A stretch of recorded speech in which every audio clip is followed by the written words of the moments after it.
Hey guys, welcome to the show today. JB here, excited you're with us as we're rocking and rolling as always, putting some great energy out there.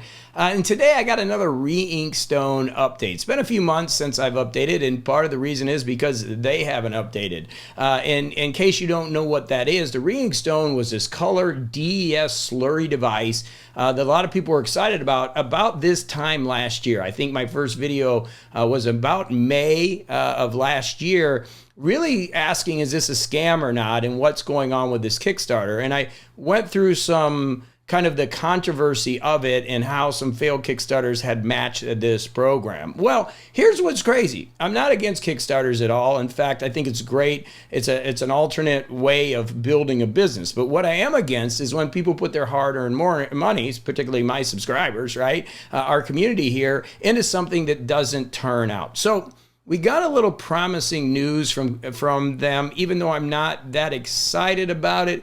It's still news, right? So at least they're communicating. For a few months there wasn't any communication at all. So they just updated their Kickstarter page, and I want to go through it. This was on the 15th, of this month, a couple of days ago, and it says, "Dear backers, this update includes improvements to the DSE screen, tempered glass, trial production time, and delivery address change." So they're trying to update a little bit. They're saying the DES screen supplier is working on improving the DES screen compression. Okay, that's great. But here's something that bothers me, because most people are coming here looking for a note taker. And if they're going to put tempered glass, then just get an iPad, right? So here's the deal. To be frank, so the question is, will using tempered glass affect the display and handwriting experience? To be frank, it does. Okay, but we won't necessarily end up using tempered glass. It depends on how much DS screen is improved in compression resistance. If the screen provided by the supplier is strong enough to withstand compression, we do not need to use tempered glass to strengthen it. If we use tempered glass in the end, we will try to find a way to reverse adverse effects on tempered glass. Well, that's basically just an iPad. Now talking trial production time. Remember, this started last May, and I warned everybody about this, that I doubt we'd even see this product. And if we do see the product, it's going to be pretty rough, right? And they said the latest batch provided is in early May. So we're going on a year now. They've raised $1 million. In fact, I think they raised $1 million in 19,000. So they're now saying in May. At this time, we will also update the hardware and software and do some demonstration videos in the trial production period. So they're upgrading. They're also talking about delivery address change. They say they've got them. And COVID-19. Obviously, everybody knows the supply chain has been impacted by COVID-19. I think they have used that a lot in their, kind of their excuses for not getting this thing out. But at least they did come back and communicate a little bit. I think most people that have backed this now are a little frustrated. I mean, Books devices are moving faster. Big Me devices are moving faster. I mean, you got Samsung tablets, you got iPad tablets.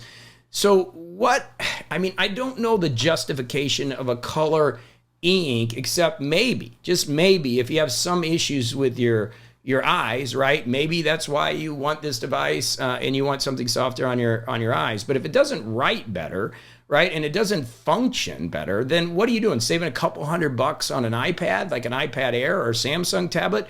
Is it really worth waiting on a $200, $300 tablet, right, when you can invest a little bit more and actually get a tablet that works? That's one of the issues I have with technology. If you need the machine now, you buy it now. And if it's used for making money, then get the best possible equipment you possibly can.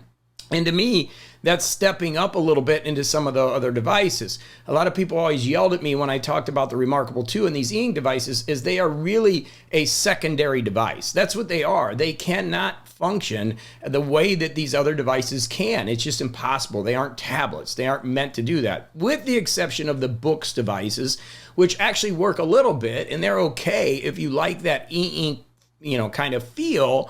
But at the end of the day, I still think the iPad can do so much more. The Samsung tablet can do so much more and has so much more computing power than these devices. But there is a caveat. I like them. I have most of them. I utilize them, and I follow the market because it's an interesting market. And the e-ink does work real well in certain situations. Like for me, taking notes on my paper device every day for my show, I love this device. It sits here and it just replaces paper, and it just works. It feels better.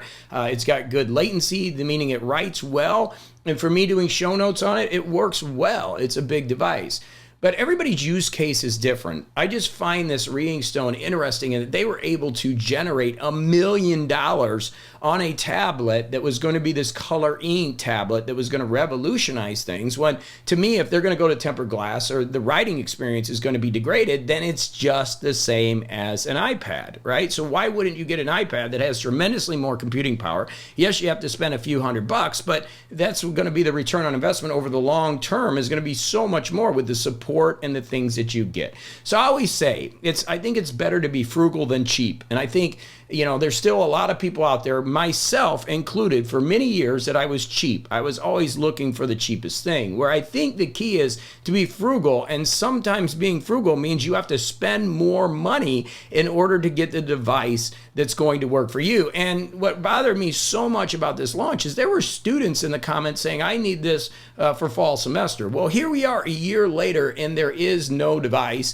Now they're saying May. I'm going to wait and see if it ever comes. And it's going to be interesting, but at least they're communicating. We'll give them that from a positive standpoint. But by the time this thing comes out, I just don't know if it'll be worthwhile. Let me know in the comments. We got a lot of people following this because they're really following the Reinkstone story, and a lot of people put money in this, and you can't refund on a Kickstarter. So I'm going to do my best to vet products. We're going to be bringing some Kickstarter stuff in here. There's a lot of things happening on the channel. Make sure you subscribe because you'll be able to get videos, and I'm going to be doing 3 to 5 videos a week. I know I get on that kind of manic pace sometimes, but I'm setting up the studio so I can shoot some quick video and really review some of these products. And again, if you just look back at my videos last year, you'll see that I was warning everyone about this product, that it just didn't seem right. Like the stars didn't align on it. And obviously that's what's happening. But we're going to give Reinkstone a little bit of credit here. At least they're still communicating. They haven't just totally dropped off the face of the earth as some of these type of things do. But I'm holding out hope, but I don't know. And again, I think this is a situation where I think going out and getting a Remarkable or going out and getting a Supernote, which is doing tremendous in the marketplace, or a paper or some other device would have been such a better investment. That would have been a little bit of a frugal kind of idea than trying to get a cheap tablet that literally we didn't know what was going to happen. Now, if you supported it because you liked the project and you loved it, hey, that's great. That's how I invest. I look to invest in stocks or cryptos basically on if I support the project or not. And in order to support the project, you got to really look in depth at the company, the leaders of the company, how they're acting. And if we look all the way back in May, June of last year, there was minimal communication. They didn't even get the devices out to Voya, who's my deep guide. A couple people asked me who that is. That's my friend that reviews a lot of ink. He's doing great. If you get a chance, go check out his check out his channel. And I was like, gosh, if you don't get it to Voya, you guys aren't really real, right? This is the person that really understands this market. And I thought that was great. Good e-reader did get one, and they were pretty good with their review, but they should have got some units out back then. It would have made a difference in the market, and I just feel they didn't do that because they didn't have anything. And they're still working on coming up with something, but they're doing it based on everybody's money. And again, if you're okay with investing in a project with the hope of getting something, great. But if you needed something, that was a big issue, right? It hurt some students out there and some people, and I have an issue with that. And that's what this channel is about good energy, positivity, and having some fun. And hopefully you're enjoying this and you're getting involved in the community, right? So please, I'd love to hear your comments down below. What do you think about Kickstarters? What do you think about this particular project? And how do you feel about it as we've gone through this process together over the last year? So some news from Reinkstone, at least it's news. Not the best news, but at least it's news. All right, I love you. I'm going to be rocking a lot of videos here. As always, thanks for watching to the end. Love to hear comments down below on what you think. And we're going to keep going here on the channel. So just make sure you subscribe. Let's keep rolling. All right, thanks for watching. We'll see you in the next video.